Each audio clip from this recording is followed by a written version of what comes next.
Usa ka 27 anyos nga lalaki ang nasamdan human giluksuan og gipaak matud pa og usa ka buaya sa panglima sugala tawi-tawi kagabi. Ani ang report.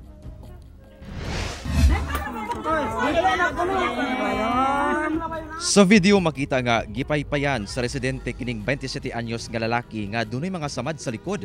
Sumala pa, pinaakan kini sa usa ka buaya nga milukso matud pa kaniya sa ilang panimalay sa barangay Buwan, Panglima Sugala, pasado alas 9 Lunes sa gabi. Gilayon sab nga gipangita sa pipila ka mga residente ang buwaya nga nakapaak sa ilawom sa ilang stilt house apan hangtod karon padayon pa kining ginapangita. Ang nasamdan nga biktima gilayong gidala sa ospital sa lungsod sa Bungaw aron mapatambalan. Gitahi na matud pa mga samad niini ug ana-ana ang biktima sa mayong kahimtang.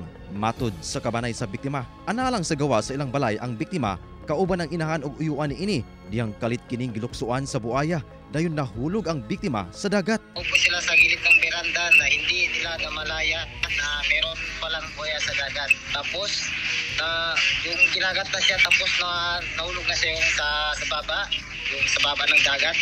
Malaki daw kasi kaya niyang tumalon mula sa dagat patungo sa open pala ng bahay ng biktima. Matud sa residente, halos anana sa 7 ang napaakan og buaya sa maong lugar sukad-sukad. Yung mga bayan po dito sa marami na po yung nakagat ng buaya. Halos na po 7 taon na po.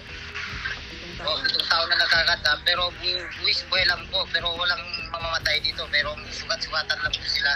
Matud sa MDRRMO Panglima Sugala, ang barangay Buwan nalakip sa tulo ka mga barangay sa lungsod nga infested sa mga saltwater crocodile. Ang ubang barangay mao ang barangay Dungon ug Karaha. Hinuon ang maong problema na paabot na sa Provincial Government of Tawi-Tawi aron maaksyonan.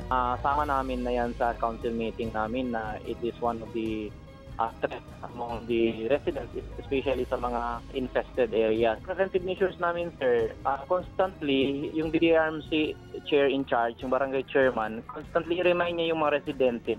Kauban si Gary Balantay ug Bong Vicencio, Efren Mamak, One Mindanao.